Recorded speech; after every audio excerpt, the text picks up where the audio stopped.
Sunday அதுவுமா சாப்பிட்டோமா தூங்குனோமா நல்லா rest எடுத்தோமான்னு இல்லாமல் நான் எடுத்த ஒரு வேர்ஸ்டான டெசிஷன் இந்த ஆர்கனைசர் க்ளீனப்.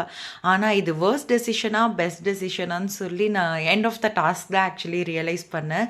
பிகாஸ் இந்த பாக்ஸை டிஸ்மேண்டில் பண்ணி திங்ஸ் எல்லாம் கிளியர் பண்ணும் போது இந்த உலகத்தில் இருக்கிற குட்டி குட்டி குட்டி நிறைய உயிரினங்களை வந்து நான் பார்த்த மாதிரி இருந்துச்சு. இந்த இடத்துல அவ்வளோ இன்செக்ட்ஸ் உள்ள நான் சேர்த்து வச்சுருந்துருக்கேன். ஏன்னா இது நான் க்ளீன் பண்ணது லாஸ்ட்டாக க்ளீன் பண்ணது எப்போன்னு கூட எனக்கு ஞாபகத்தில் இல்லை. அந்தளவுக்கு ஒரு மோசமான மெயின்டெனன்ஸில் இதை நான் வச்சுருக்கேன்.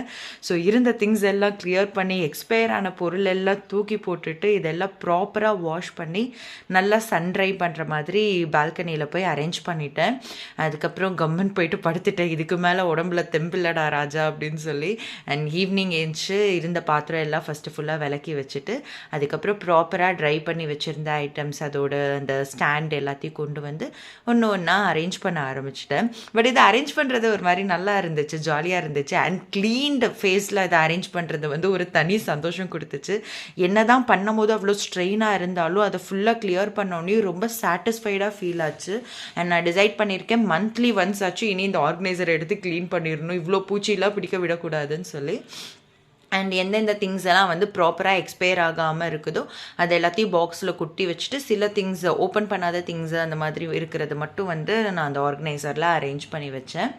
அண்ட் அந்த வேலை முடிஞ்சிருச்சு. ஸோ இப்போ பழசெல்லாம் கிளியர் பண்ணிட்டதுனால புதுசாக வாங்கிட்டு வந்த திங்ஸ் எல்லாம் அரேஞ்ச் பண்ணிடலான்னு சொல்லி டிமார்ட்டில் கொஞ்சம் திங்ஸ் வாங்கிட்டு வந்திருந்தேன். ஸோ அதெல்லாம் ப்ராப்பராக எடுத்து அரேஞ்ச் பண்ணி எதெல்லாம் பாக்ஸஸில் ஃபில் பண்ணணுமோ அதெல்லாம் ப்ராப்பராக கட் பண்ணி ஃபில் பண்ண ஆரம்பித்தேன்.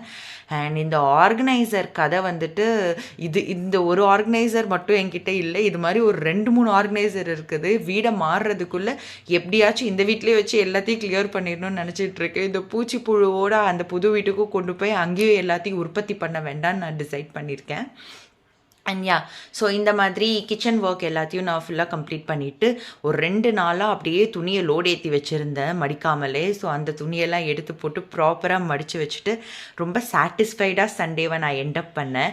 அண்ட் ஃபைனலி இப்படியே நம்ம போய் சும்மா தூங்கக்கூடாது, ஏதாச்சும் ஒன்று பண்ணணுமே யோசிச்சுட்டு இருக்கும் போது தான் என்னோடய வெப் சீரிஸ் ஞாபகம் வந்துச்சு.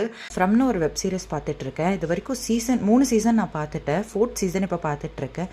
இப்போ வரைக்கும் ஃபுல்லாக கொஸ்டின்ஸ் மட்டும்தான், எதுக்குமே ஆன்சர் கிடைக்கல. ரொம்ப இன்ட்ரெஸ்டிங்காகவும் போகுது.